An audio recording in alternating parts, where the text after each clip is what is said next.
Hello friends, आज हम जानेंगे सक्सेस के लिए क्या ज़रूरी है। शहर के एक कॉलोनी में एक बुजुर्ग कपल अंकल और आंटी रहते थे।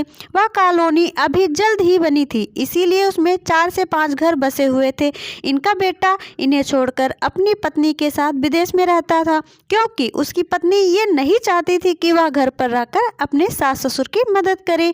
ये बुजुर्ग अंकल और आंटी जिस कॉलोनी में रहते थे, उन्हें हमेशा से यह डर रहता था कि कहीं कोई घटना न हो जाए, इसलिए वे ज़्यादा घर से बाहर नहीं निकलते थे। लेकिन उनका यह रूटीन था कि वह रोज़ सुबह सूरज निकलने के बाद टहलने के लिए जाते थे।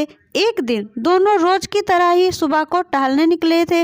उन्होंने देखा कि एक लड़का तेजी से साइकिल चलाता हुआ जा रहा है और उस साइकिल के पीछे एक फावड़ा बंधा हुआ था, लेकिन उन्होंने ज़्यादा ध्यान नहीं दिया और चले गए। दूसरे दिन उसी समय फिर से वह लड़का दिखा और उसी तरह तेजी से साइकिल चलाता जा रहा था।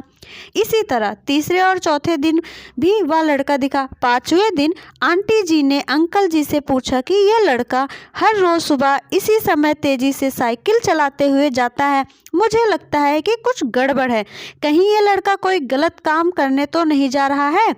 लेकिन अंकल जी ने मना कर दिया कि जा रहा होगा, कहीं हमसे क्या। परंतु आंटी जी बोली, हमको देखना चाहिए कि हमारे कॉलोनी में कोई गड़बड़ तो नहीं।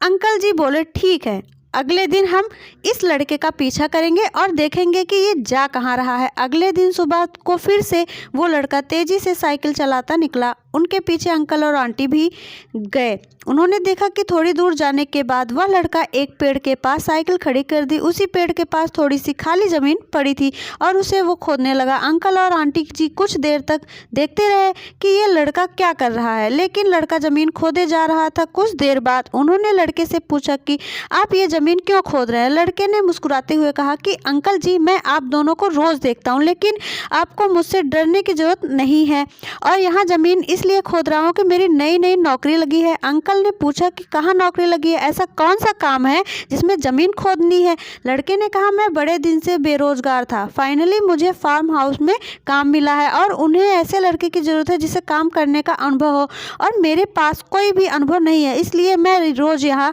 फावड़ा लेकर आता हूँ और ज़मीन खोदने की प्रैक्टिस करता हूँ, ताकि जैसे ही नौकरी पर काम शुरू करूँ उसमें हमें निकाल ना दिया जाए। इसलिए रोज़ाना मेहनत कर रहा हूँ, कोशिश कर रहा हूँ। उस लड़के की बात सुनने के बाद अंकल और आंटी जी ने लड़के को आशीर्वाद दिया और बोला, बहुत ही बढ़िया बात है, प्रयास ही ज़िंदगी में सब कुछ है। यह छोटी सी कहानी ज़िंदगी में बहुत बड़ी बात सिखाती है। तो अगर हमें सक्सेस होना है तो सक्सेस के लिए हमें सबसे ज़रूरी चीज़ है कि हमें लगातार मेहनत, कोशिश और प्रयास करनी होगी, तभी हम। तो मेरे प्यारे दोस्तों, आप लोग कमेंट बॉक्स में ज़रूर बताइएगा कि यह स्टोरी आप लोगों को कैसी लगी।